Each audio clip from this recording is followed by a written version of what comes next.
So is everyone's head just spinning from yesterday? Oh, yeah. So we want to welcome you back this morning. This morning we're going to be dealing with spiritual issues in counseling. The mental health counselor, the client, and a lot of stuff that we talked about yesterday is relevant to things were brought up in kind of different ways that fit very much this kind of topic here this morning. So we want to introduce ourselves first, give you some context. Some of you know us, most of you don't, as to where we're coming from. You want to?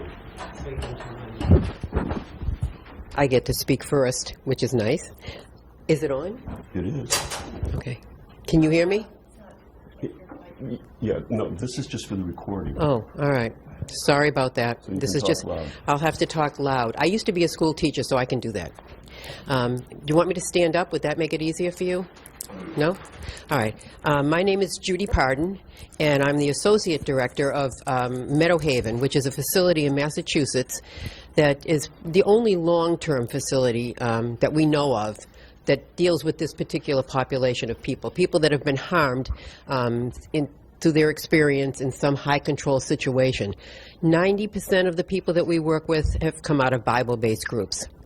So we're very familiar with them. We've been doing this for, Meadow Haven's been open since 2001, but prior to that, we were working with that population in different venues. And so we've spent the last 25 years in this field, and all of the things that we were talking about yesterday, everything that everybody mentioned here, each one of you, touches our heart deeply because we have seen it, we've felt it, we've been so immersed in it that most of the people that come to Meadow Haven will ask us, what group were you in? Well, we weren't, I would say by the grace of God, we were never in a group, but sometimes I feel as if we've had the experience ourselves because it's been devastating to hear the stories that we've heard. I'll let my husband continue on. The population that we have worked with over the years is the worst of the worst. It's the individuals who have been most severely damaged. And we worked in conjunction for a number of years with Wellspring, where Ron and Vicki were, and also Paul Martin, who has since passed on. And they were like, in our minds, short-term, like you get run over by a car, take you to the hospital. They were the emergency room, you get triaged, you're in the emergency room, maybe you're in the hospital for a day or two, a couple of days, and you're discharged. If they had situations where the individuals really needed more, then they would recommend that they come to Meadow Haven. So we've picked up a lot of individuals from Wellspring over the years. The individuals that we've worked with generally have been sexually abused, physically abused, certainly emotionally, psychologically, and spiritually abused. They come to Meadow Haven not because it's Club Med, but it's the last stop on the railroad. They've tried a lot of different things. Most of them have tried to commit suicide. They've been hospitalized. Most of them are on psychiatric meds as well, just to manage their symptoms and to try and work through things. And so they would be on site with us 24/7. Now, we didn't live at Meadow Haven. We live off-site. We have someone that's on site, more or less just to kind of maintain the building and call us if there's any really serious issues that go on. So, but they would be with us for up to a year, and we developed a program that we would work with them on. And we never charged a fee because I think, as many of you know, you come out of a destructive group and you don't have 2 dimes to rub together. It's gone here. So we didn't take insurances. We asked if they could make a donation to do so because we're what's called a 501c3 organization. And so they could do that, but most of them couldn't. And usually family had been disconnected from family, so they were cut off completely in that respect. So they really were alone. We also worked with the media. We've been on a lot of media programs over the years and most of the major networks. We don't do much of that anymore because it never comes out the way that you would hope that it would. We work with law enforcement. We've been expert witnesses in various court cases. We've done interventions, function like social workers in a number of ways. We help the residents that come to Meadow Haven. We never called them clients. They always were residents. And we would help them integrate back into society. So we would have like a exit plan for them as to things that they would do. Many of them stayed around Meadow Haven. They would relocate in the area. We still see some individuals like that today. But that generally is what we've done for the last 25 years. And it's been a tremendous blessing because we've gained as much out of this, I think, as in spite of our blunders, that the individuals have gleaned from it. Yesterday, I think, Ron, you said something about a good counselor or counselors that you should be looking for let you lead, in a sense. You're the one that's directing the therapy by your need and your ability to articulate that and share your life. And that's basically what we did. In the beginning, there was nothing to model a program on. There really wasn't anything out there. And so we learned so much from the people that came, that we spent time with. They informed us about what their need was. And sometimes they gave some of the material that we use is stuff that they found on their own, on the internet or whatever. If it worked, we used it. And again, it isn't one size fits all. Everyone's a unique human being, and needs are similar but not exactly the same. And so we have to approach them with that from that framework, basically, is to wait and see, get to know them first, and move from there. So this is just one area that we're going to talk about now, the spiritual issues. And Bob, you'll explain that. Yeah, we always counsel together. Yeah, that's right. There was no set, Judy meets with females, I meet with males. Sometimes females wanted to meet with me and not her, and vice versa. So we let them determine what worked for them. But generally, we work together because I don't remember a whole lot of stuff and she remembers, and so she'll bring that up, or vice versa, and she brings a female point of view that I don't have. Well, and sometimes he gets a little intellectual, and I'll say to him, Bob, is this what you really mean? Because I'm getting confused. I know they're getting confused. So, but anyway, we could have play off of each other, and I think they always appreciated that. So it was milieu therapy. Yeah. The environment was probably 75% of the program, because they would trigger each other. You've got these people that are on site all the time. They trigger each other. They come to us and say, I'm going to kill so-and-so. And so we'd have to work with them in the moment through that. But the benefit of being in a residential program is you could deal with issues right away. It's not like when you're seeing a therapist on the outside and you see them on Friday, you have your session. Saturday, something happens, you get really triggered bad, but you don't have another session until next Friday.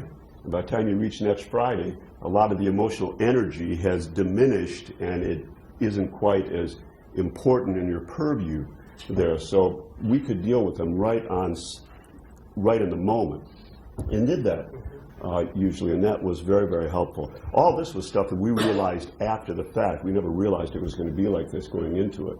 We thought we had all the answers, everything was going to be fine.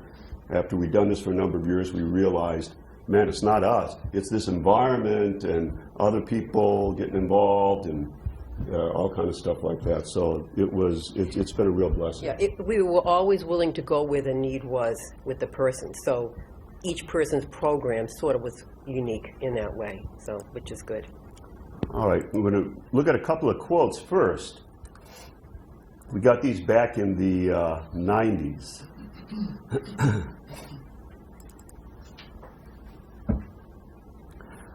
The center did not hold for us, and things fell apart, as the poem goes. The floor caved in right out from under us, and we landed in the deep, dark, and damp, spooky basement where all the spiders and snakes and shadows play, where the hollow echoes taunt and curse. We're lying there tangled up in a rough bed of splintered flooring, looking up at the gaping hole that was once our sure foundation and our erstwhile life of faithfulness. And we hear voices. Hey, you're not supposed to be down there. That's not what's supposed to happen, you know. It doesn't hurt. Quit your whining and lollygagging and get back up here with us.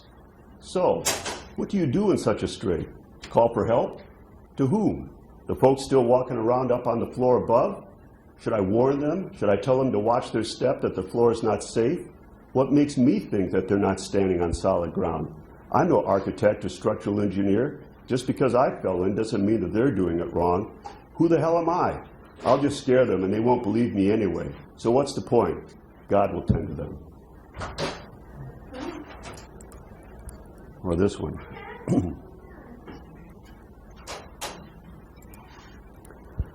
I know many who are still hurting even after years, many years out.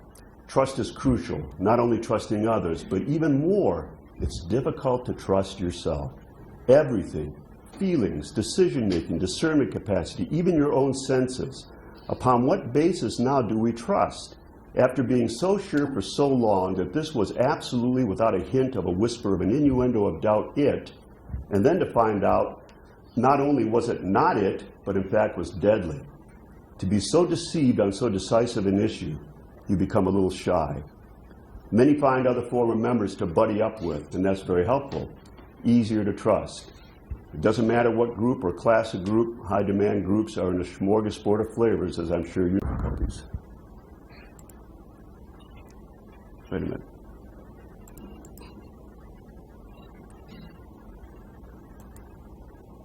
Slideshow. Okay. Let me start this over again.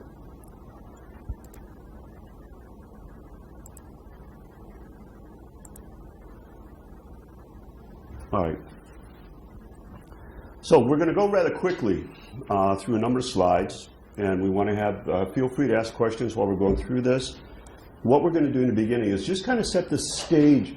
A lot of this stuff was either mentioned in a sideways fashion yesterday, or we talked a little bit about it, but we're kind of setting the stage for what is involved in dealing with spiritual issues, finding a counselor, that kind of stuff. But then Judy and I will talk about when we're dealing with someone who comes in to Meadowhaven and says to us, "You talk to me about the Bible, I'm out of here."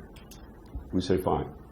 You know, and we honor that, because we're not in the business of trying to convert them into some belief system. This is their journey. They've had enough people telling them what to do and what to believe. We have other individuals that will come in and say, "I want to sit down and talk about the book of Galatians." We say, "Fine." So we take people wherever they're at in this context. But there's a lot of underlying stuff in terms of the real issues that are at hand. And this is what we think is really critical. So we're going to go through this fairly quickly, and then we'll have a lot of time for discussion. I'm going to skip that slide. So in talking about spiritual issues in counseling, those of us from Christian communities, pastors, therapists, etc., involved in counseling will come from a certain worldview, a culture, a language, or those who train as secular professional therapists, mental health counselors, also have a certain worldview, culture, and a language. So in the beginning, there really are two different cultures, two different worldviews, two different languages. We're taught a language of healing in each of those. Language used has profound consequences for healing. One is what we would call the language of sin. It comes from a biblical worldview. The other is the language of pathology. The language of sin is millennia old and has a context. Judeo-Christian understanding of God deals with righteousness, waywardness, separation, connection between a person's relationship with God and human sin. Over 20 centuries, the church has wrestled with the relationship of sin to sickness, not only in terms of physical illnesses, but in terms of mental and psychological issues too. You can go back to the very early church and you can see a number of writings along these lines. Therapist out of Fuller Theological Seminary, but the concept of sin is ambiguous and somewhat of a mystery even to theologians. However, what is not ambiguous is that there is something fundamentally wrong at the core of the human self, which refuses to disappear under the most rigorous attempts at self-therapy, trying to get yourself some help, and persists in spite of the most effective strategies of psychotherapy. So the language of pathology is a little more than 100 years old, with a history of only a few centuries more. The origin is the modern world and Enlightenment. Language is the language of deviation, biochemical imbalance, genetic influence, psychic injury, unconscious conflict. A nosology, a classification system, is developed that carefully classifies behaviors. And sin is generally not a part of this lexicon. A biblical worldview is not. Carl Menninger, some of you might have heard of him before. He wrote a book back in the 60s. He started the Menninger Institute out in Kansas, very famous in his day. in the 70s, he wrote a book called Whatever Became of Sin. And so he writes here, whatever became of sin. He went on to say, it may do little good to repent a system. Now, this man was not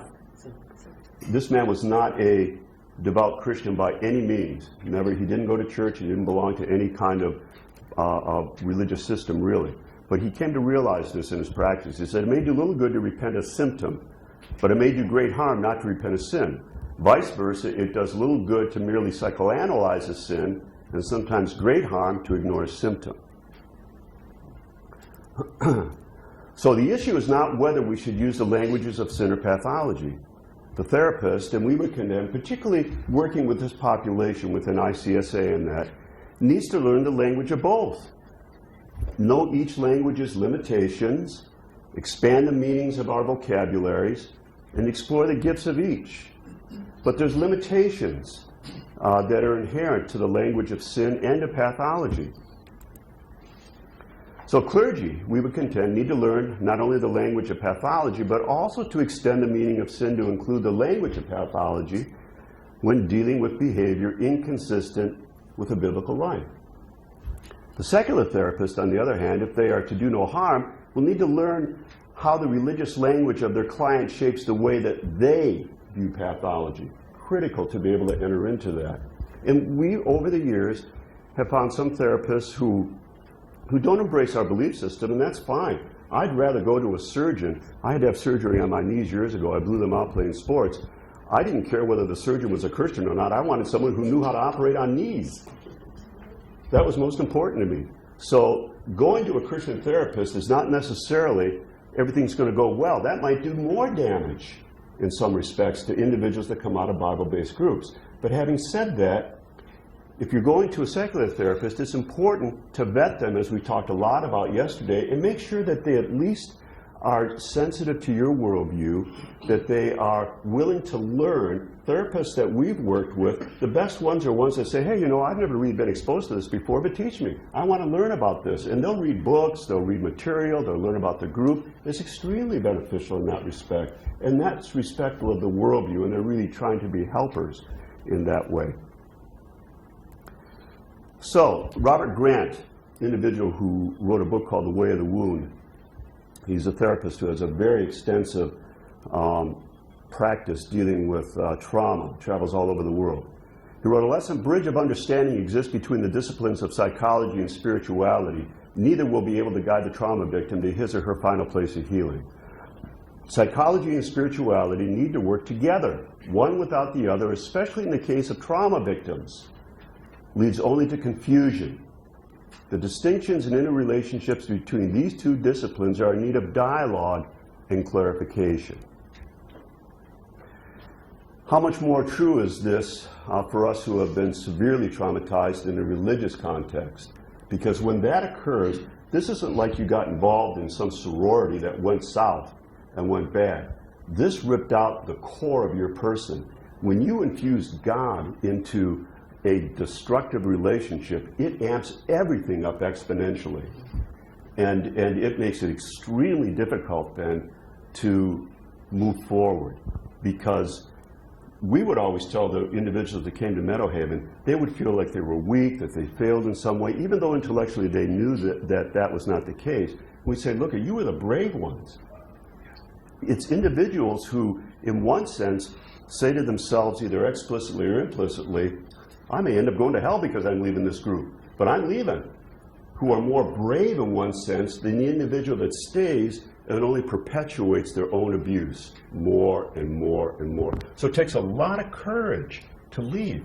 The big piece to take away here, too, and you all know this probably, is that the person in the group confuses their commitment to God with the commitment to the group. They're one and the same. So to leave the group is really leaving God, where you don't have that in a sorority or some other organization, even a counseling situation that goes awry. You still don't have that dynamic that's there, because you're really not going against the group, you're going against God when you leave. But that becomes confused. Right. And you don't always realize that that's what's gone on. It's been like a bait and switch that's happened here. So our suggestion is that we can't ignore worldviews. The presenting issues that when people come to us, they come to Meadowhaven, although generally they knew what was going on, but in a lot of other contexts, you're depressed, there's a lot of confusion, dysfunctional relationships, etc. But these are just the presenting issues. They're not the real thing. And so we would, in Bible-based groups, you've got to deal with the horizontal, what is happening to my life just coming apart at the seams, why can't I function, but also with the vertical dimensions, which deals with what's called epistemology and metaphysics. Epistemology is just, how do I know? And we talked a little bit about this yesterday. How do I know God? How do I know that He's a good God? Metaphysics deals with, does God exist? And if so, what is He like? It's these kind of massive issues that are all of a sudden thrown up into the air once you leave a group that you thought was it, so to speak. And it can be extremely painful to have to try and sort that all out, because this was the core of what I believed. So we take each person where they're at. Some individuals we've worked with over the years, as I said, they'd come in, literally would come into Meadowhaven and say, I want to sit down and talk about the Bible. And we would do it because it's driven by them. Again, we'd have other individuals who say, if you talk to me about spiritual things, I'm out of here. We say, fine, we won't. We had two sets of material. One that was based upon, that had a lot of biblical stuff in it, other material that was stripped of all that. They both dealt with the same issues on a horizontal level, but we let the individual determine what they were capable and willing and able to deal with at that time. Now, having said that, that doesn't mean they sat down and we preached or we taught along those lines. It was more a give and take, questions. They would ask us questions, or tell us what they were confused about, and we would tell them, in essence, and this is making it very simple, but this is where we're coming from. Doesn't mean you have to believe what we're, follow along with what we're saying, but this is what the traditional understanding or historical understanding of what the question that they were asking, this is what the historical answer has been for centuries.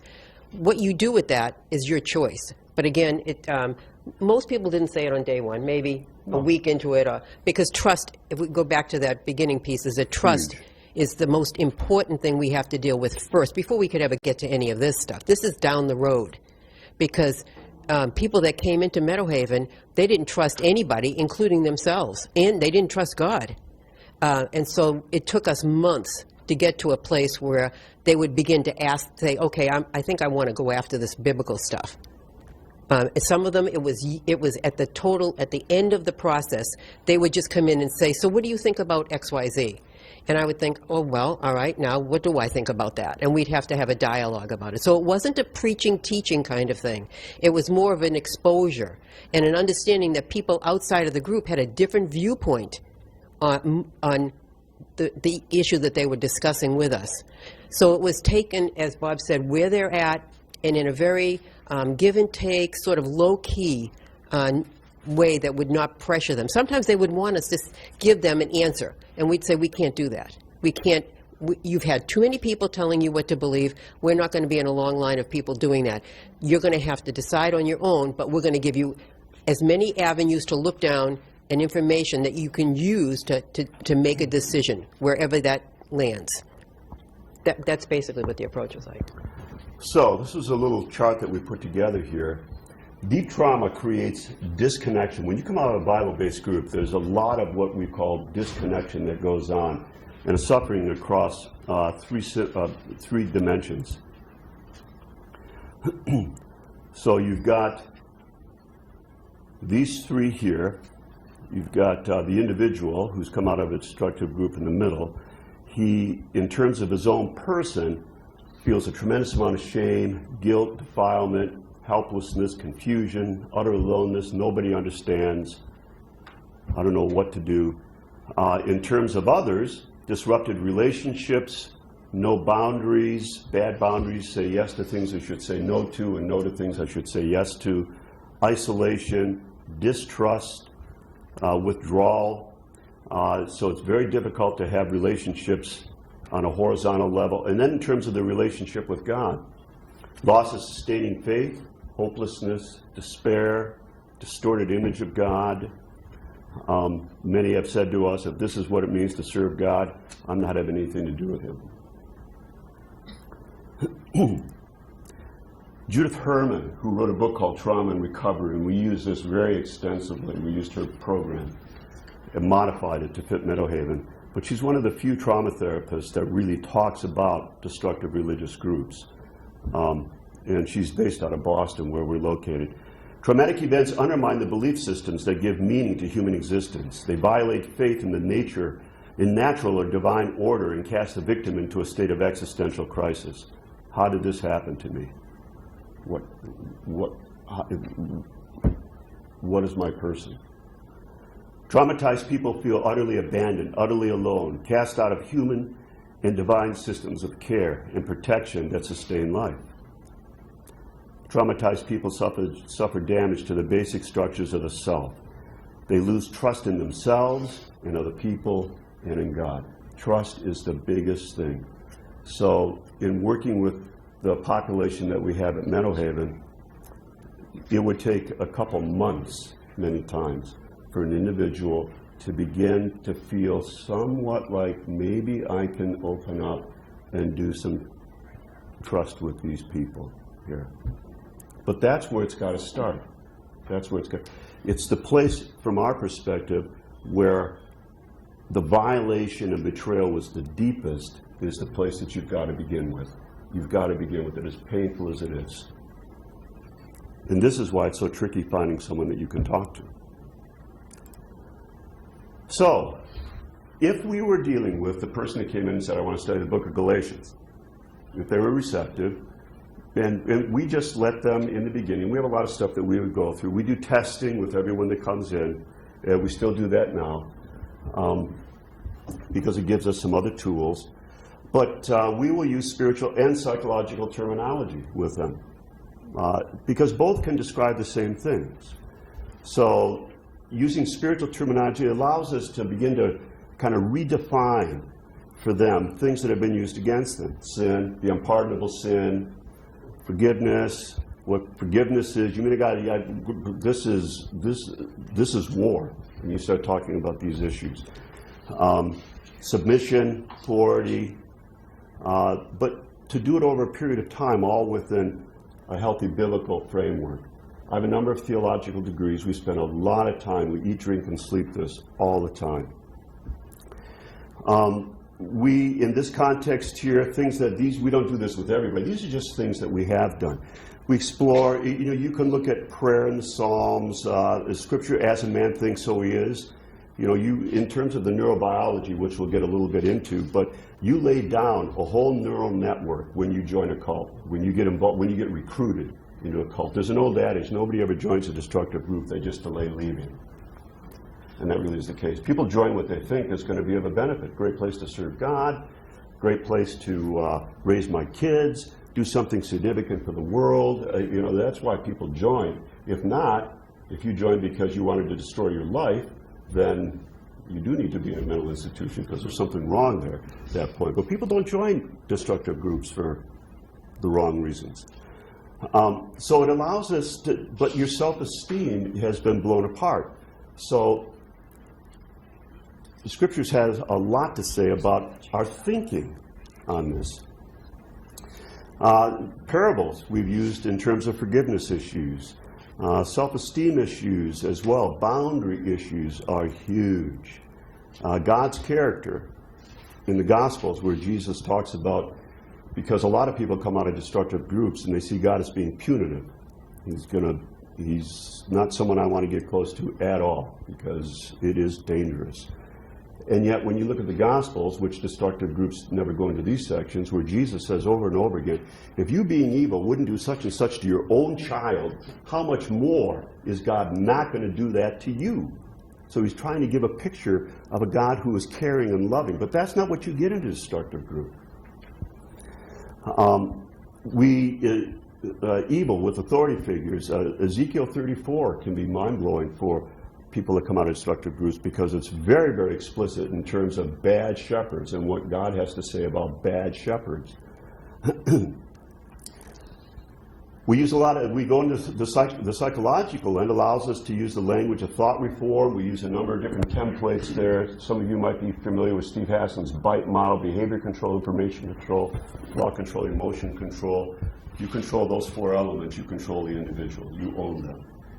Lipton's categories, Michael has come up with one that we utilize, Margaret Singer did. We developed one in dealing with Bible-based groups that brings in the religious dimension as well. And the first category for us is scripture twisting, because that is what fuels everything. Paul, Yes? I have a question. Has anybody put together just kind of a list of those scriptures that are, lean not unto your own understanding, things, obey them that have the rule over you, just like the main triggery kind of scriptures that they use to, keep you on the line? Yeah, I think there's a couple of books. Ron, you might know some too, but I think Scripture Twisting deals with that to a certain extent. Chronologer wrote a book, I forget what the name of that is. Twisted Scripture. Yeah, We Twisted have an Scripture. article on the website by Harold B. Sell that gets into the weeds of the scripture, because I don't remember the name of it, but What's it? Harold B. Sell, wait a minute, I'll look it up. Okay. Yeah, there's a number of books. I think if you just put, like in Google, Scripture Twisting, and see what came up, you find a number of different I just books. mean kind of like the specific cult ones, Right, that- right. Yeah, well, that's what you'll be pulling up mostly. Okay. Really, that's the book right now. And a number of individuals we've worked with have found that helpful. And there was another book written, I don't know if, Ron, you've heard of this one. I don't know if it was Arterburn that did this, but one of our residents got a lot out of this. 12 crazy things that Christians believe, or something like this, and it talked about a lot of things. It's It not wasn't- about cults, it's Exactly. about crazy things Christians believe and assume that is really not. Yes, yes. And that some of our residents have found very helpful. The one by Harold B. Sell is called Checks on Power and Authority of the New Testament.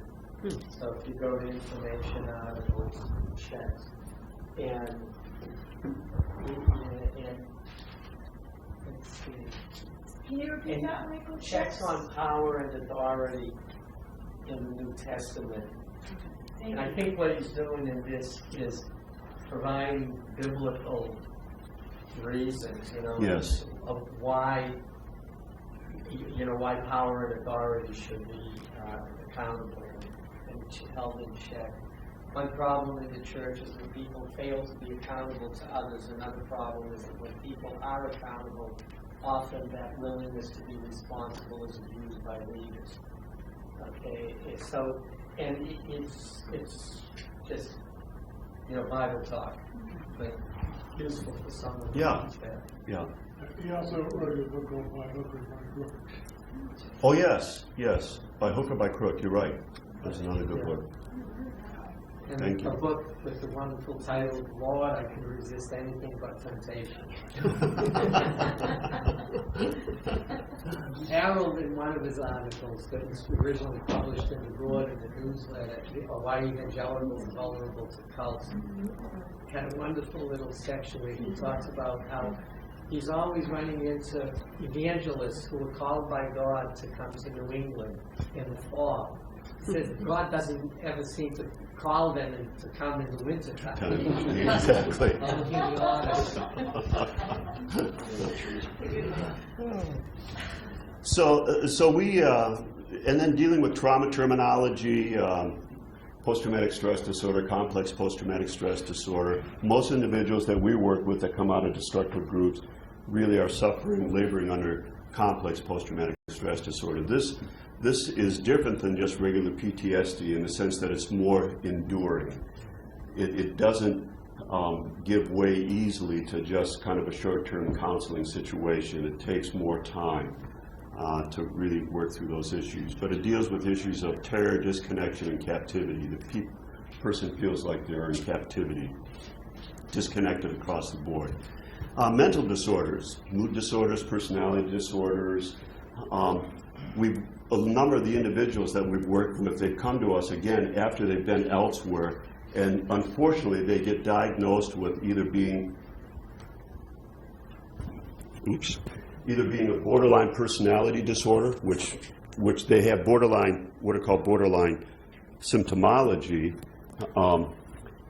but they're not true borderlines because groups create this kind of pathology.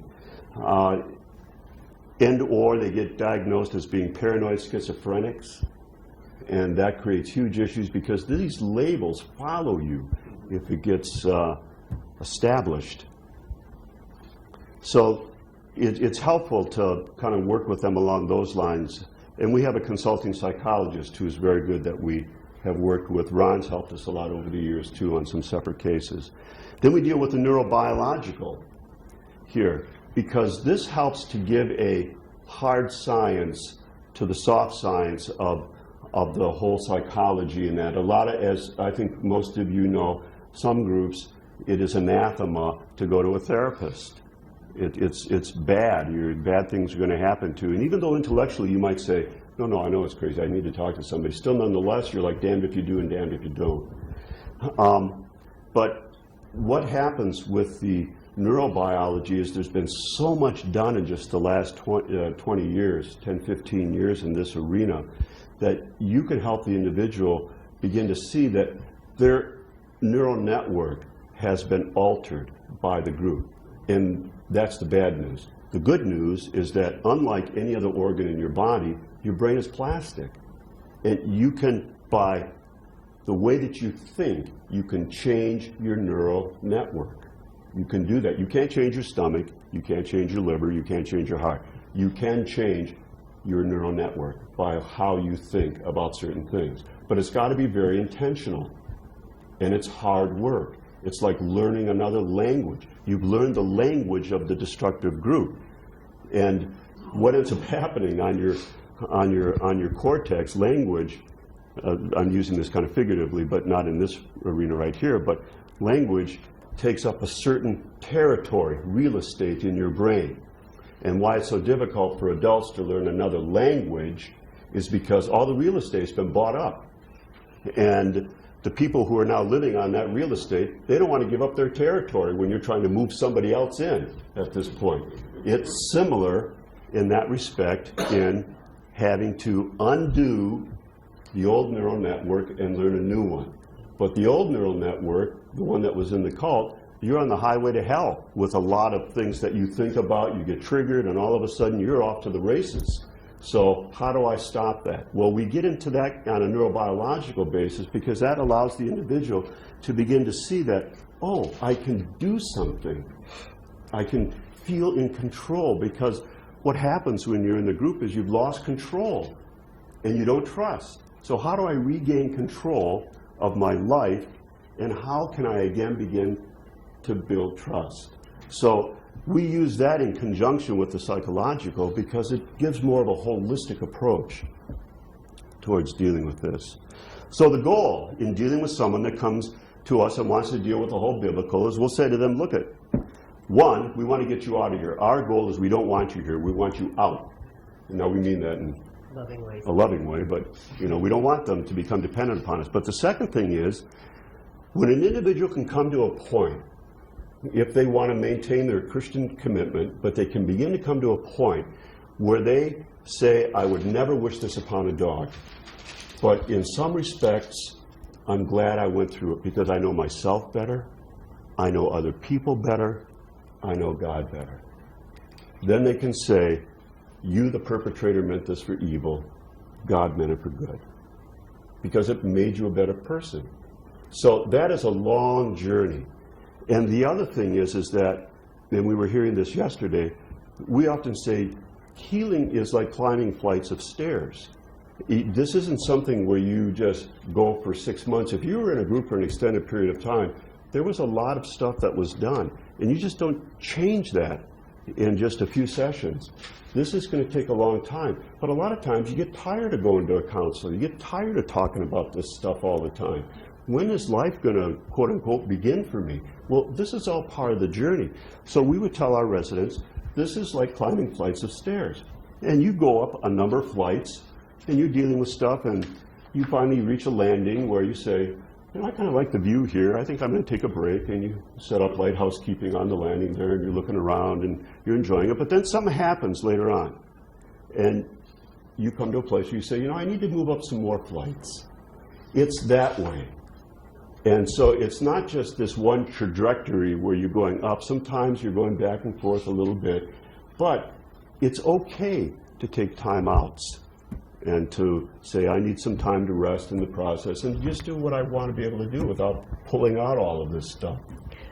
One of the things that we tell all the people that we've worked with that were coming from a Bible-based group is that you do have to eventually deal with that system, the biblical system, the Yes. ideology that fueled what was going on. Because the only reason they could control you in many instances is because the person believed it was coming from God.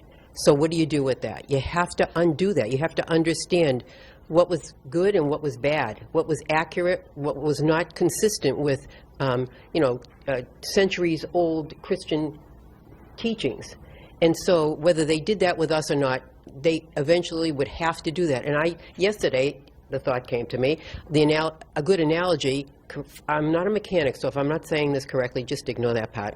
But it would be like you having a really expensive car, and you put really awful gas in it. And you just kept driving it and driving it and driving it, and eventually, using that same gas all the time, it's going to harm the engine of the car. It's going to create all kinds of issues. You can't just say, well, I'm going to keep trying. I don't care. I like this gas. It's cheaper. It's whatever. And eventually, you have to clean out the car, the engine, however you do that, and put in the right kind of gas. Now, it might be that you choose not to drive that car anymore. And that's okay, that's your choice. But at least you know there's a process that you can go through with the help of somebody who understands and works through that with you at some level. Now, some people did do that with us, or at least began the process. We never finished it, obviously. But to begin the process and open the door and have them feel safe about that God wasn't going to get them because they were doubting him or whatever, begin the process and then find support. And we would help them do that wherever they were going. We would try to find support for them that we felt was trustworthy enough that they could confide in them and work through this. But regardless of what system they came out of, we say this too, if it was a Jewish cult or a destructive group or a Buddhist or whatever, it doesn't make any difference what it is. Whatever was fueling that system has to be dealt with in some way. You can't just put it on the shelf because it's still part of running through your system in some ways. So what I think all of you can identify with this who have come out of a destructive group. The Bible, rather than being used to free you to become all that God intended you to be, is rather used to enslave you to a system, to a group. That's what is so damnable about it, is it's used to enslave you there rather than to free you. And that becomes very complex and difficult to deal with. The other issue that is extremely difficult, but if we had someone on site for a year, this is an area we would eventually begin to move into, is the whole issue of forgiveness, because that has often been used against the individual in the group as well. You cannot hold any kind of feelings of animosity, anger, being treated unjustly, any of this within a destructive group, because the group is never at fault. You are. And this is your issue to have to deal with on this. So you talk about forgiveness, and it's like, what is, people would go nuclear in this arena. So this takes a long time to work through, but beginning to realize that if I can't come to a place where I can let this go, the group continues to own me, continues to control my life in subtle ways. So for the client, this individual, going back and forth between the language of Scripture and the language of psychology becomes seamless for them, describing the same issues and the same symptoms. Honors the inherent search for meaning, questions of reality and truth, recognizes the symptomology of trauma and abuse, and applies spiritual and psychological tools and methodologies. in dealing with the individual. That is the one that we have found most effective, but it takes a lot of time. With the resident who is not receptive, who came and said, I don't want to have anything to do with spiritual things at all, say, fine. We never press spiritually. And this is true across the board with everyone, but we, go out of our way to validate their hurt, their suffering that they're experiencing, acknowledge the confusion. But then, as Judy was saying, we'd also say, but in the long run, you can't ignore the spiritual worldview that you came out of. At some point, it has to be dismantled, and the bad stuff eliminated and the good stuff held on to. You can't pretend that 10 years, 20 years, 15 years of your life didn't exist. You can't just excise that out. It needs to be integrated into your life in a way that works for you. So we would use all the psychological tools at hand, testing, vocabulary, thought reform, psychology with these individuals. Secular work, we always had homework and that. A lot of the individuals, we would help them get on meds. One of the things we would always say is you can't teach a drowning person how to swim. So people who are so traumatized are often, they come down to a session and you can't get them calmed down enough to be able to even work with them. So we would help them get onto some kind of meds. We would slowly begin to insert terms over time as the development, this is different in each situation, but where we would just, I'm not going to be who I'm not. And individuals knew when they came that we were Christians here. But, we would say, I would mention God at times, or evil, or eternity, or bad shepherds, or forgiveness. And just some of this was just natural, but some of it was intentional to begin to, over a period of time, open up some dialogue in this arena, even if the individual says, I'm struggling with this. That's a healthy thing. Probably 30% of the residents we had would at some point come down and say to me, usually, you remind me of my cult leader. And I would say, good. And they would get the shocked look, and I would say, I'm glad for two reasons. One was because you felt safe enough to tell me that, and two, so that when you're out in the workplace, which is your goal, and you've got a boss that reminds you of your cult leader, you can't go up and say, you remind me of your cult leader, of my cult leader. You're just going to be going from job to job to job. So it's better that we can process this and work through it. This is what I mean by being in the moment, or things of that sort, and developing the trust where they feel comfortable enough to tell you what they're thinking inside, because that's healthy in that instance. Slowly, talk about our own, Judy and I would talk about our own spiritual experience in casual ways. That was appropriate and natural, fit the context. Sometimes they would ask us. Yeah, sometimes they'd flat out ask, well, why do you think this way? Why do you go to church? Don't you get mad about this stuff? And so there was a lot of stuff that came up just naturally. And then on the intakes that we had, there was always, if a person came out of a Bible-based group, you've got to understand the context. So they'd have to write about, what the abuse was they experienced and what the belief system was, all of this kind of stuff there, which was very helpful.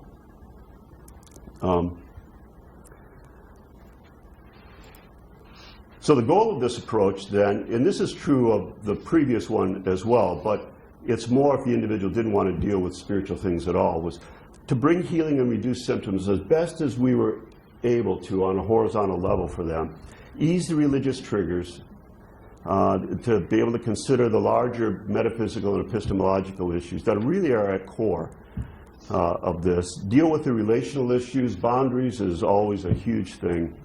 Demonstrate a positive spiritual example in ourselves. And that's it. So there's a lot of stuff that we could go into, but this is kind of it in a nutshell. One of the other topics that usually would come up when the person was considering going to a church, because, well, two things can happen. They'll come in and say, I have to go to church. I have to. They didn't really want to, but they had to go. It was a compulsory thing, driving them to go to church every Sunday. And we would say, take a break. Just relax a little bit. But anyway, and then they would want to know where could they go.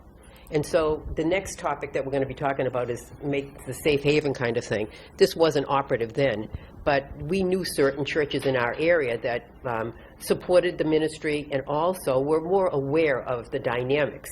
And we would head people in that direction. But we would warn them, sit in the back of the church. We'd give them strategies so that they could get up and walk out. No one was going to say anything to them, but and be able to leave whenever they wanted to leave. That it wasn't compulsory. We weren't asking them to go to church. We didn't even want them to go sometimes.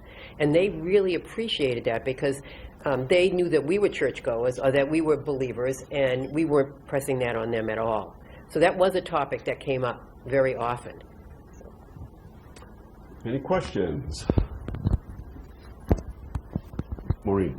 What about people who, they were in a Bible-based system, but, they don't, they might work through, the worldview, but they decide they don't want to be a Christian afterwards? Yeah, I mean, that's we would say that's their journey. That's their choice. The last thing, and we would tell them right up front, we're not here to tell you what to believe. This is your journey. But we would also say, but having said that, you've got to deal with the belief system that fueled everything. You can't just deal with this on a horizontal level. Now, whether you want to deal with it with us at some point during the process, that's fine. If not, that's fine. And we would also tell individuals, this is going to be the most difficult thing that you do, the most difficult. I remember we had one fellow that came from a group on the Cape who said, at the end of the program, he said, do you remember when you said that to me? He said, I never understood what you were talking about when you mentioned that. He said, now I do, because he had started to deal with some of that, and that's painful. Now, that doesn't mean that the person, after going through this all, is going to be a Christian. That's not the point. The point is you have to deal with it. You might want to throw it all out and say, that's the end, I'm an atheist or whatever. And we did have some people leave Meadow Haven saying exactly that. I'm throwing Christianity out the window. And that, that's their choice. I mean, it's not my place to say you're going to hell. I mean, that's not up to me. So that's their choice, and we respected that, and they knew that. Sometimes they would say very shocking things to us, spiritually speaking. And, or they would say things, you have to hate me because, and then they would say some horrendous thing, and I'm thinking, where does it say I have to hate you anywhere? But anyway, I would say, well, I don't hate you, And so a lot of times they would say to us, well, we haven't met Christians like you before, because they were used to being judged in places. And we weren't going to do that. Or we weren't going to tell them what to do, what to believe. As much as I said earlier, some of them would want us to do that. I mean, they would come right up and say, tell me what to do. And, I'm a mother, and I was a teacher, and my inclination is to want to tell them what to do. But I didn't. I mean, it was very hard sometimes, because we knew if we just gave them a little bit, then they could run with it. But the choice had to be theirs, ultimately, because the choice was taken away all the time. They never had the opportunity to think critically and make a decision. What we were trying to do is give them the tools back to make a critical decision and know that they were going to make mistakes, because we made them all the time. When we made mistakes, we were very willing to say, whoops, wait a minute, that didn't work. We weren't helpful in that instance. We would apologize. And so they would see that, and they would realize that even people that you could trust people even when they made mistakes, because we were willing to say, wait a minute, we stepped on your foot that time, and we didn't mean to do that. Yeah, we would tell individuals up front, too, when they came, there's going to be times when we let you down. It's a given. But when you come out of a destructive group, it's in, out, black, white. That's right. And so this hypervigilance is just constantly looking for when you are going to do something that's going to hurt me. Yeah. The bottom line, in our estimation, is always testing to see how much you really care. If you demonstrate to them, anybody that's hurting, that you really do care, you're not doing this for a paycheck or because it's your duty or whatever the heck it is, it's because you honestly care about them, that goes a long way to building that level of trust, because they know even when you make a mistake that it wasn't intentional. You weren't trying to hurt anybody, and you weren't trying to control them. And so we've got one person that we've been working with for probably 5 years now. She was a resident at one point, but now lives in the area. And she was probably one of the most seriously harmed people we have ever met in all of the years that we've been doing this. And it's taken all these years to be able to have her come to us and say that she trusts us, she's able to articulate that now. Now, she's been trusting us for a while. But for her to be able to actually say it out loud and feel safe. And she's one that, you know, my inclination is to give somebody a hug, and she can't deal with that. She just can't. So now lately what I've been saying is, get ready, I'm coming, I'm going to hug you. And now she'll say to me, now this is something we haven't brought up, but it's not always that they don't trust us. It's they don't think they're worthy, that they're unclean somehow, or damaged, so damaged that I shouldn't even want to hug her. That it's not, she would say to me, you don't have to do that. I said, did anybody say I had to do that? I'm doing it because I want to do it. So I'm coming, get ready. So now it's a joke between the two of us. And she, in a standoffish way, kind of lets me hug her, but it's getting better and better each time. And so my goal is just to, she smiles now when I say it. And so we're working on that aspect with her, because she is a lovable person. She's not distasteful to me in any way. She's not disgusting, because that's what she would say. You must have been disgusted sitting next to me. I wasn't even thinking about that. But she's been taught in the group that that's what she was. So anyway, those are the kind of things that... Ron. Forgiveness. I've been hammered with that word ever since I got out. The cult is still a threat to us. The death threat's never been rescinded. And we're still attempting to reach out to her older brother and his family and any other member that wants to come out. So we're a threat to the environment that's in northern Idaho, and we're in southern Idaho. And when I was ordered to leave town, I informed the leader to his face that we will move when it's our best opportunity. And at that point, he told me there'll be blood in the streets. So that was the first death threat, and then later on we got one in writing. So for me, forgiveness, it has to encompass every wrong that's done under his direction by the members. 23 people stormed our front door delivering a letter of excommunication. All these loved people, probably about 25, 30 people. And over a period of time, we continue to reach out in a loving way, knowing that there's going to be that hostility. We've got one member out right now, and I kept telling Debbie all the way through, we need to learn all this stuff so we can reach out to them, and we need to look past what they've done, love and forgive them. So I'm working on forgiveness for their doing, because they're under the control of a person who's a sociopath and narcissist. But I still haven't unpacked the layers of forgiving the leader. I offered to pay for his counseling, the first confrontation, if he could trust me to do that. You're the only person I've ever heard say that I would pay for my cult leader's counseling.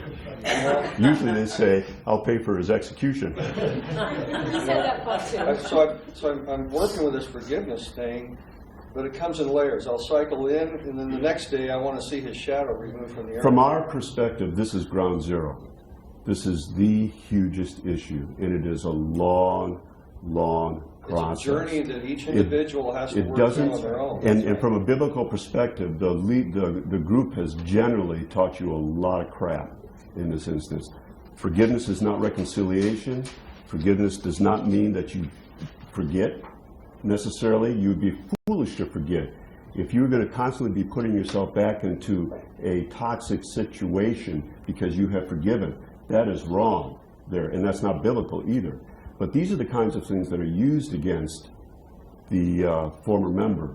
It's for you to be able to come to a place where you can let it go. But that might mean that you never have any connection, because boundaries comes hugely into this too. So a lot of times you have to forgive someone from afar, but you never had any contact with them because it's too toxic, or the person's dead. And then you have to deal with that whole issue too. So it's more about your ability to be able to integrate this in a way that works without denying the damage that was done.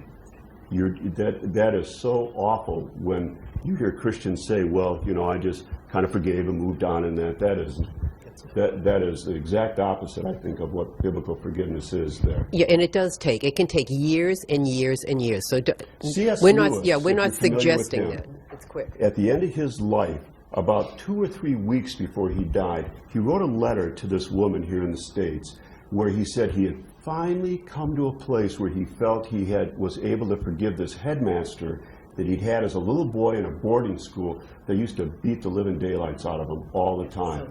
And he worked at it and worked at it and worked at it. So this was a process for him that took almost a lifetime to be able to finally let that go in a way that it worked for him. I got one more comment. This is my long-term goal. I believe when we get to heaven, for those of us that believe in heaven, there's going to be a giant swimming pool, and all of us are going to have to swim in that pool with the perpetrator if he's been forgiven. Okay? But at that point, he's no longer a threat. He's no longer going to do us harm, and he's going to be incredibly apologetic and humble. We may not see it until we get to that swimming pool. Okay? Right now, he's not there. In my mind, I hope he never gets to that swimming pool.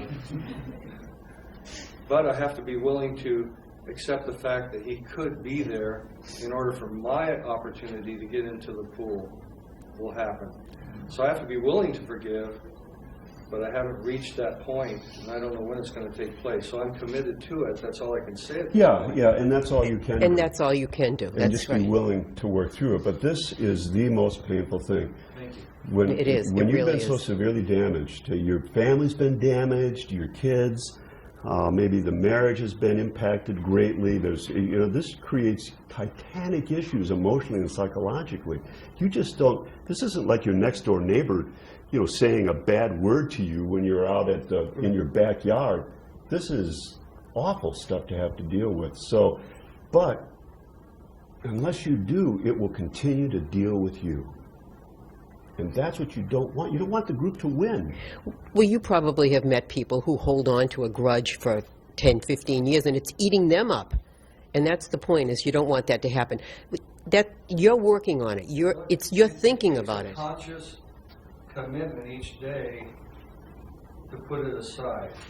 It's almost a disassociation with the pain that's been done to me. But you're still involved in the pain, unfortunately. That's the problem. So Other issues that are tied into this is, for former members, is forgiving yourself. That's right. Yeah. This is huge. Why was I so stupid? Why did I do certain things? Why did I participate in certain things? Why did I allow my kids to be used and abused?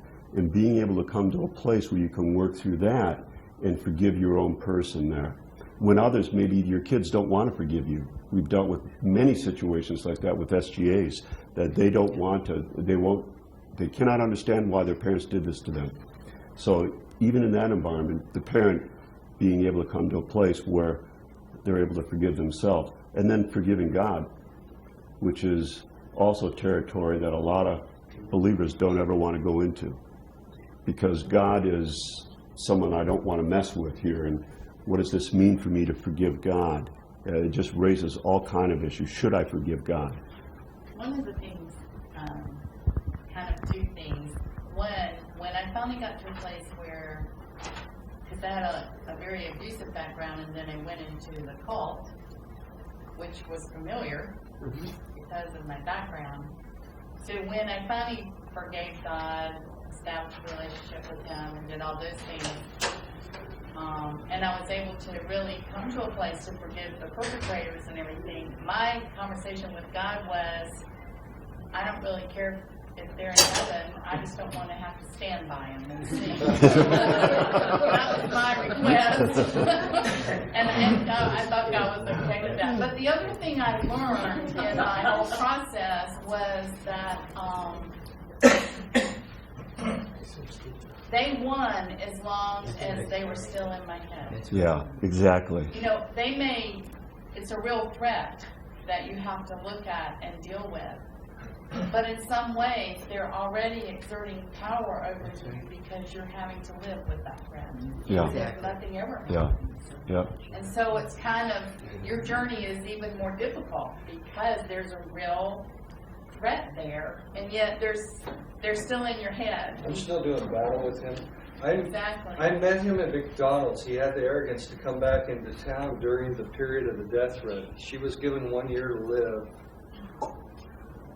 according to his edict. It's a beautiful letter. I'll share it with you if you'd like to see something esoterical and large. It's such a gift because I've never seen any other group where the perpetrator wrote such a flamboyant and vicious letter. Anyway, having said that, I met him at McDonald's and I approached him at the table. I says, "What are you doing here?" And he looked at me like I was a piece of garbage. He says, "What business is it of yours?" And I went on to explain to him the death threat letter. And then he tried to reinterpret that as being a letter calling for us to repent. So then I informed Repent him, or die. so I informed him that we had contacted the FBI and the state police, and they both loved his letter. And they have him on file now, and they're watching him. And I made a commitment that I will be his most committed follower to keep track of him and all the members for the rest of his dying days too. That I will not relent, that I know where he's at. And here recently when another member got out and we were trying to advocate for him, I sent a certified letter direct to the leader's mailbox. We've heard that he's going to start a new church soon. This is his righteous anger. He's going to be starting a new church soon. If the members want to rebuild a chapter up in northern Idaho, we plan to attend one of his opening services just to see if we would be welcome with the rest of the community. Because I'm determined to make sure that nobody else gets hurt like we have. Yeah. Because this guy has done so much harm over 50 years of lives. And I'm going to invite all the former members that have a plane ticket to come and join us. Mm-hmm. We're going to fill the church. Any other questions? Oh, That's. I don't know. I can't not do anything to protect other people. It's a lot of former members do that. Yep. Part of the healing process we found for former members is to be able to, in some way, right the wrongs, the balance of justice here. And some of the residents that we've had, they would do what you do. Some have gotten involved in class action suits, lawsuits against the cult and its leader. Some have just written a letter. Some have gone online and created websites. And we've always said, whatever works for you, because part of, Judith Herman talks about, see if I can remember these two things, that's critical for the trauma survivor, is one is they have to have it's recognition and restitution. Those two things. Recognition is that you're believed, that people believe you when you tell your story, that you were harmed, and they don't just say, well, you know, this is all a bunch of bull and that didn't happen at all. That's critical. And that's why when you go to a therapist, if you don't sense that they're at least believing you or look at you like you have two heads, then that doesn't validate your experience. That's a critical part of the healing process. Another thing is the restitution. Now, the restitution isn't you go out and an eye for an eye here. You're going to start your own cult and recruit him into it. It's more what works for you in being able to come to a place where you feel that it's balanced out. And as I said, we've had some who did just what you're doing that have come out of Meadowhaven. We've had some that just write a letter to the cult leader. We have one oh yeah. We went to a large meeting of about 800 people from a small town in New York, and we were with a group called the 12 Tribes. They were presenting how wonderful they were, and we were on the stage to talk about reality. And with us were was a woman who had been in since she was 18. She's a charter member. Charter member, and she was now in her 40s and had been out for a little while. And she almost died because they took her off of medication. It's a long story, but anyway, she nearly died. She lost one of her kids after they got out. But she was top leadership. And she basically, they said that God had taken their son in a car accident because they had taken him out of the group and God didn't want him living in the world or something like that. So some his son ridiculous died in a thing. car So he accident. died in a car accident. So we're sitting there with her on the stage, and I'm thinking if it was me, I'd be shaking in my shoes because all the leadership came up and sat right in the front row, and they don't like us either, by the way. No, the media was all there, NBC, Right. ABC, They were all there. CBS, they were So all there she filming gets this. up to speak, and I'm thinking, it was me, I'd be probably wanting to pass out on the floor. And she got up and she said, see all these people out here in the front row? Those are my friends. Those are people I grew up with. Those are people that I loved. And, you know, I want them to know I am doing well. I am happy. I have a wonderful life. I just want you to know that. And so what was coming out of her wasn't, I hate you, you're a mean, look what you did to me or anything like that. She just, and it was all natural. She hadn't prepared. She didn't know they were going to be sitting there. And I thought, go for it. And she did. She did a wonderful, she disarmed them completely because they didn't know what to do with her. But that was her payback in a sense. It's like, you meant it for harm. Too bad. I'm The- good. I'm doing well. F. Scott Fitzgerald wrote a book called The Great Gatsby, and at the very end of it, there's this line where the protagonist says, "The best revenge is to do well." That's right. So when you come out of a destructive group and your life goes on and you do well, this is so counterintuitive to everything that the group says. That's right. Although some groups will say, well, you're only doing well because You didn't have the you're now Holy in the Spirit or clutches of the something, evil one, yeah. and the evil one is now controlling your life, and that's why you're doing well. But still, nonetheless, it really speaks volumes to. Well, a testimony to that is second generation 12 tribes. This is obviously a group we had a lot of intimate connections with. When their second generation started to leave, a lot of them, where did they head? For us. They wanted to see the evil people that let's see how bad they really are. And they would look at us after a while and say, you're nothing like what they say. Nothing. So it was like shooting themselves in the foot because they lied and the kids learned and they went back and told other kids, and so the kids are now leaving in droves. Vicki. I like when you talk about, as you work, you still use the words forgiveness or God or things like that, because for me, it's like the desensitization. That's right. Yes. You use those terms, but you're not attaching anything to it. You're Yes. not any expectations with That's it. right. You're just using the terms, because for me, it was like the word shepherd. Oh, yeah. Yeah. Yeah. So even when, Pastor. Yes. even in church, and when we're way out, but people will say something like, he's the good shepherd, and I just go, Yeah. shepherd, That's right. Our small groups, Yeah. even when I would be at conferences for counseling, and they break it down and want you in small groups, I'd be like, really? We have to go to a Small group. I mean, it's those things, that desensitization that has to happen, because that language is so loaded. Yeah, and we didn't do that right away. It was only after we, really got kind of a feel for the individual and we could tell that they were beginning to feel comfortable with us. Then we would just we had this one situation one time, it was with Brian, who he came out of one of these tough love schools that were operative back in the 70s and 80s and 90s. It was called Daytop, and it was. I see Ron kind of acknowledging. Very, really awful situation. And Brian, when he first came, he sat down near us, and all of a sudden he broke out. I could see he was literally drenched with sweat. He was just completely drenched. And so he said, "Brian, what's going on here?" And he said, "Well, when I was in the group," he said, they would have me sitting here, and the leaders would be sitting where you and Judy are, and we would, they'd start getting into my life and really getting on me in that. And so it was just very, very reminiscent and triggering like that for him. Yeah, he called it a haircut. He A was haircut. getting a haircut. Yeah, that's what their group called it. Whenever you were called on the carpet and your neck was on the chopping block, it was you were getting a haircut. And he said, "I feel like I'm getting a haircut." But over time, so we arranged the room differently for him. But over time, it got to the point where It didn't matter anymore. it didn't matter. He was okay with it. So, we have to be sensitive to those kinds of things because, again, in the beginning, they don't always tell us that kind of stuff, so we're not aware of it, but we noticed that something like that was obvious, something was going on. But when you're looking for a therapist to talk to, be honest as best you can. Talk about what it is that really bothers you that maybe the therapist is doing.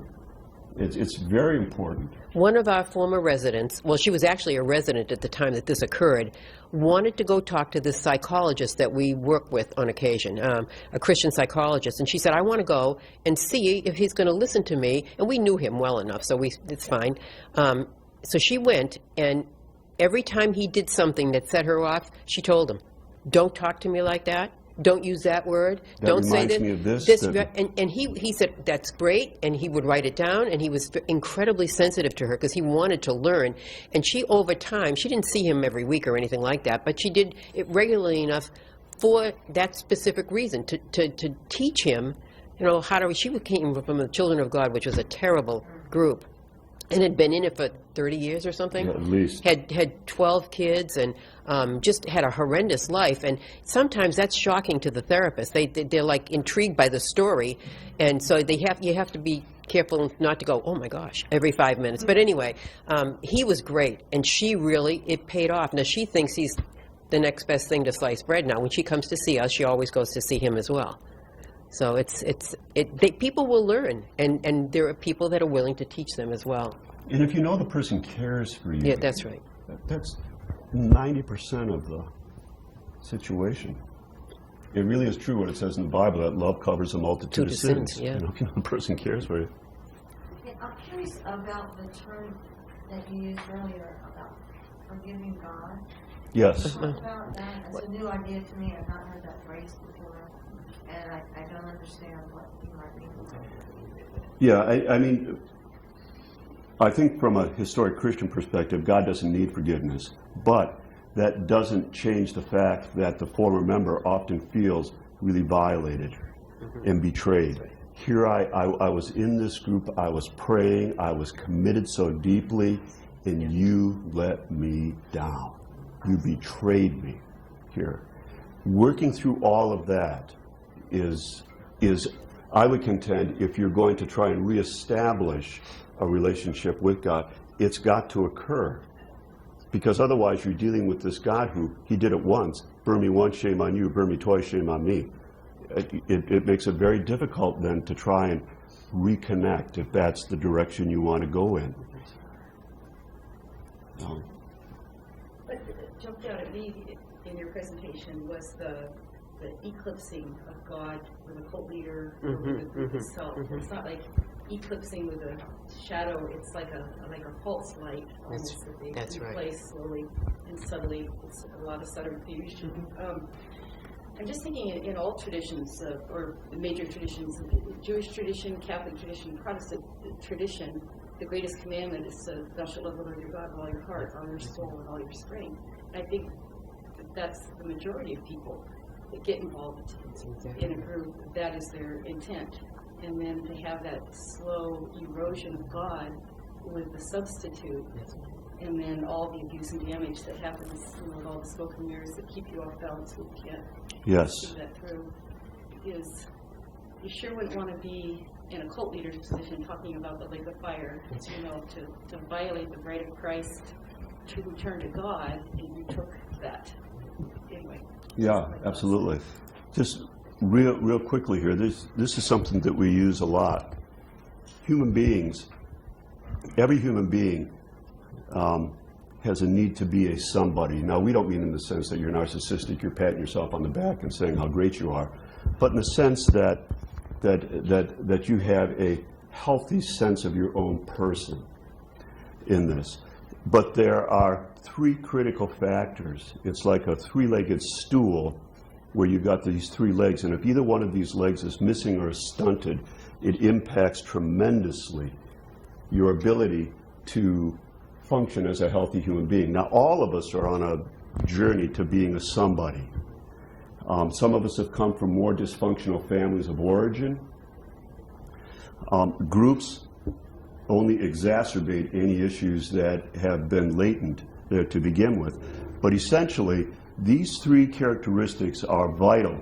And this is why most people get involved in destructive groups. We rarely run into somebody that said, I was reading that group's theology, and I really was in agreement with their theology, and that's why I joined. It's because they had an experience in some way. The 12 tribes will continually say, you have to come and see the life here. So that ministers, that speaks to very, very deep needs that all of us have. The first one is belonging. Belonging is an awareness of being wanted and accepted, of being cared for and enjoyed. It is the part of or we feeling experience when we sense that we are wanted or desired by some person or group of people. This hopefully begins with your family of origin. But this is why we all join groups. You join sororities, you join clubs, you get involved in different things because it gives you this sense of community, of belonging. We're social creatures. Cults really ramp that up. Only it's an illusion here. They make you feel like you belong, when in reality it is conditional. You act the way that we want you to, you do what we tell you, you be a good doobie, and you're part of us. You don't, you're out of here.